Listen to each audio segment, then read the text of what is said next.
Good morning students. ये मेरा CBSE sample paper physics का है। आप फिजिक्स के क्वेश्चन देखो, एंजॉय करो, आपको समझ में आ जाएगा कि कैसे मोस्ट एप्रोप्रिएट क्वेश्चन कैसे रहते हैं। आप एंजॉय करो इसके साथ। पहला क्वेश्चन है, no matter how far you stand from a mirror your image appears erect.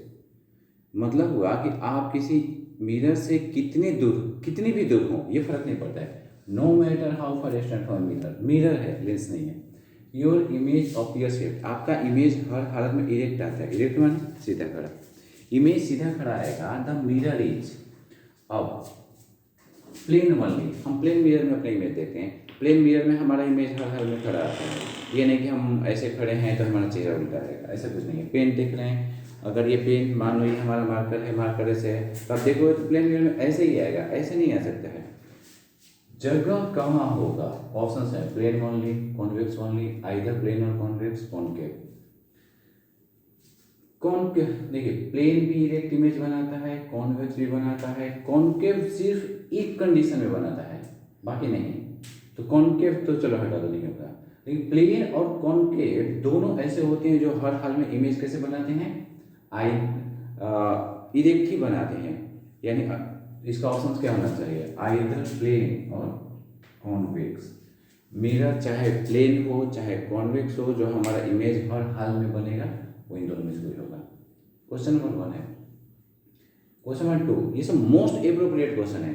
छोटी सी प्रैक्टिस, बहुत कम दिमाग लगाना है, और आपको पता है ये सबसे ज़्यादा लाइट से पूछा जाएगा।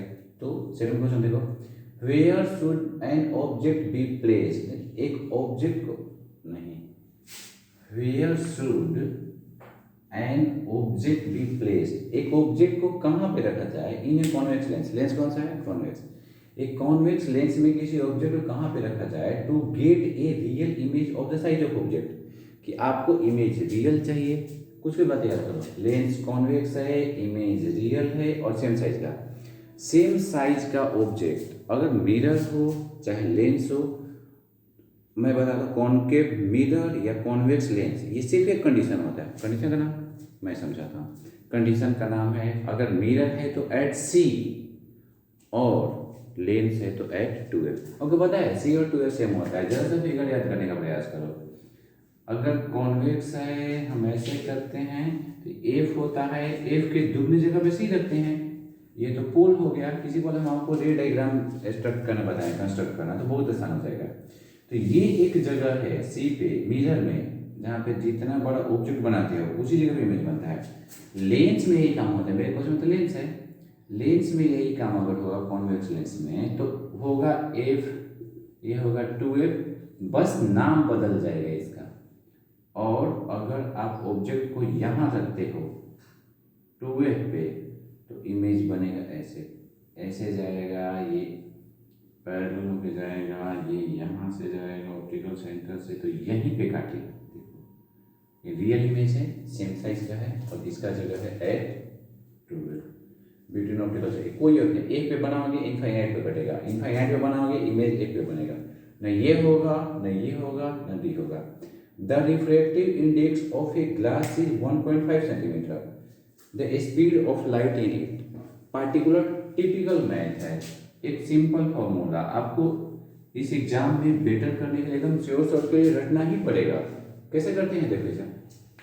रिफ्रैक्टिव इंडेक्स दिया है ये, रिफ्रैक्टिव इंडेक्स किसी किसी बुक में एन लिखा होता है, किसी किसी बुक में म्यू, इन दोनों का मतलब रिफ्रैक्टिव इंडेक्स होता क्या है। इसका सबसे इजी डेफिनेशन है the ratio of speed of light to speed of light in vacuum. C क्या है? सी है speed of light in vacuum. मैं आपको बताता हूँ इसका अमाउंट कितना होता है। और वी है speed of light in the medium. हमारे पास कौन सा मीडियम है? हमारे पास इस बार मीडियम है 1.5, तो हम एन कितना लिखेंगे? 1.5। 1.5 equal to C by V. C हर हाल में फिक्स होगा। सी कितना होगा? 3 × 10⁻²। हम सी का अमाउंट बताते हैं। अब पहले देखना, इसमें हम सारा किलोमीटर पर सेकंड लिखे हैं। सी का स्पीड अगर मीटर पर सेकंड जो उसका एसआई यूनिट होता है तो ये होता है, ये मीटर पर सेकंड है। किलोमीटर पर सेकंड में ये रखोगे तो पता है कितना होगा। किलोमीटर पर सेकंड में रखोगे तो ये हो जाएगा 1000 मीटर में किलोमीटर, यानी 1000 कम होगा, ये होगा 3 × 10⁵ किलोमीटर पर सेकेंड। 1.5 इंटू ऑप्शन ज़्यादा किलोमीटर पर सेकेंड में है तो इसे 10⁵ किलोमीटर पर सेकेंड लिख लो अपॉन वी। आपको वी निकालना है। वी क्या होगा 3 × 10⁵ अपॉन 1.5 किलोमीटर पर सेकेंड। ये घटेगा 1.5 से 2 बार में 2। यहाँ ऑप्शन कितना हो गया 2 × 10⁵ किलोमीटर पर सेकेंड। देखना है 10⁵ भी है 10⁵ भी है ये भी है। बहुत कंफ्यूजिंग आंसर देते हैं ये लोग ताकि ऐसे गलती हो जाए। और आप देख लो हमारा तरीका ये होगा। सिंपल क्वेश्चन है आपको पता होना चाहिए। अब नेक्स्ट वन देखो मेरा नेक्स्ट ऑप्शन क्या कर रहा है the power of a lens plus 2.5 dioptre. एक लेंस का पावर 2.5 डायोप्टर। ध्यान देना प्लस है। अब प्लस के लिए मैं आपको एकदम शॉर्ट ट्रिक्स बता रहा हूँ। बहुत कम दिमाग लगा के पता लगा सकते हो कि लेंस कौन होगा, कॉन्वेक्स होगा, कॉनकेव होगा, मिरर कौन होगा। सबसे पहले कॉन्वेक्स का स्पेशल स्पेलिंग लिखो। इस एक्स को आप थोड़ा सा ऐसे करके ऐसे पढ़ो। तो लेंस हो चाहे मिरर अगर कॉन्वेक्स है तो उसका फोकल लेंथ हर हाल में पॉजिटिव होता है। तो यहाँ डायोप्टर में उल्टा करना पॉजिटिव होगा। मतलब अब हमें पता लग गया कि वो जो भी होगा कॉन्वेक्स ही होगा, चाहे ये हो चाहे ये हो। तो हम इन दोनों ऑप्शन को इग्नोर मान लेते हैं। अब कॉन्वेक्स लेंस में दिया है पी कितना दिया है पी दिया है 2.5 डायोप्टर। आपको पी का फॉर्मूला क्या आता है पी होता है 1/f इक्वल टू दिया है 2.5 क्रॉस मल्टीप्लाई करो 2.5 × f इक्वल टू 1। यहाँ पर 1 मीटर में है क्या होगा 1/2.5 अभी तक मीटर चल रहा है। अगर इसे करोगे तो 1/5/2 यानी 2/5 मीटर। मीटर को सेंटीमीटर में बदलने के लिए 100 से मल्टीप्लाई करते हैं। कितने पे मिल जाएगा 20। इनसे कितना आया 22 या 40। यानी ये लेंस कौन होगा बताइए। ये प्लस का सिंबल है मल्टीप्लाई दिख रहा है मगर एक्स को प्लस कर लो घुमा लो। एक्स को 45 डिग्री के एंगल क्लॉकवाइज या एंटी क्लॉकवाइज घुमा लो तो प्लस होगा। मतलब होगा वो कॉन्वेक्स लेंस ही मगर 25 नहीं होगा। ये होगा 20 दूना 40। ऑप्शन सही कौन है 4 का सी। कितने क्वेश्चन है देखिए सारे हो गए। अब 5 ऐसे ही सैंपल पेपर आते हैं सिंपल। मतलब बहुत कम आपको दिमाग लगाना है और तुक्का मारने वाला अंदाजा अगर करना है तो उसमें मैं आपको एक और बताता हूँ। अगर ये काम करना है तुक्का मारना है जल्दी से करना है तो इसमें इसका मल्टीप्लाई करके देख लो। इसमें इसका चाहे इसमें इसका चाहे इसमें इसका जिसका आंसर 100 सेंटीमीटर आ जाए वही ये होगा। 25 में 2.5 को मल्टीप्लाई जल्दी बनाना है तो आंसर आएगा 62.5 नहीं होगा। 40 में 2.5 का देख लो 100 होगा 100 सेंटीमीटर मैंने 1 मीटर। तो P जो हो लेंस का पावर होता है the reciprocal of focal length of the lens. तो फोकल लेंथ आपको ये है इसका इसमें इसका मल्टीप्लाई करोगे क्लियरली कुछ बातें याद कर लो। डायोप्टर इनटू फोकल लेंथ इसका आंसर आता है नॉर्मली ये 1 होता है। ये दोनों एक दूसरे को होते हैं। ये तब होता है जब एफ हम किस में मापते हैं मीटर में। बस इतना सा फॉर्मूला है। कितने क्वेश्चन हो गए ये सारे हो गए। अब क्वेश्चन नंबर 5 देखो 5 है the reflective index of a material is नहीं रिफ्लेक्टिव इंडेक्स मीटर नहीं दिया है आपका। If angle of incidence is 30 degree. अब इसमें आपको छोटा सा और दिमाग लगाना है। इस क्वेश्चन को जरा ध्यान से देखते हैं। एक सब्सटेंस है जिसका रिफ्लेक्टिव इंडेक्स आपको निकालना है। रिफ्लेक्टिव इंडेक्स का फॉर्मूला एक और होता है। वो फॉर्मूला होता है law of reflection. Law of reflection का पहला नियम क्या कहता है लॉ ऑफ रिफ्लेक्शन का पहला नियम कहता है कि for any colour and any wavelength of light. मतलब कलर लाइट कोई फर्क नहीं पड़ता है। लाइट के लिए जो एंगल ऑफ इंसिडेंस का साइन है एंगल ऑफ इंसिडेंस का साइन और एंगल ऑफ रिफ्लेक्शन का साइन जो होता है वो कांस्टेंट होता है। ये लॉ ऑफ रिफ्लेक्शन कहता है। स्नेल ने इसमें एक बात बोला। स्नेल ने बोला कि वो जो कांस्टेंट होता है वही कांस्टेंट उस मटेरियल के लिए रिफ्लेक्टिव इंडेक्स हो जाता है। सपोज करो ग्लास से कोई सामान गुजर रहा है तो एंगल ऑफ इंसिडेंस माना है मैंने कितना दिया है 30। एंगल अरे हम तो दोनों सेम कर दिए नहीं ऐसा नहीं होना चाहिए। एंगल ऑफ इंसिडेंस है 45 एंगल ऑफ रिफ्लेक्शन है 30। तो अगर एंगल ऑफ इंसिडेंस है 45 एंगल ऑफ रिफ्लेक्शन 30 आपको n निकालना है। इस फॉर्मूले पे लगा दो। चीज़ें ऐसी हैं कि आपको एकदम थोड़ा सा ट्रिगो का नीड पड़ेगा। ट्रिगो मैंने वीडियो बनाई है, आपको समझाया भी है कि कैसे आप याद करोगे sin 45 का वैल्यू, sin 30 का वैल्यू, बहुत आसान तरीके से, वैसे देख लो आसानी से काम चल जाएगा।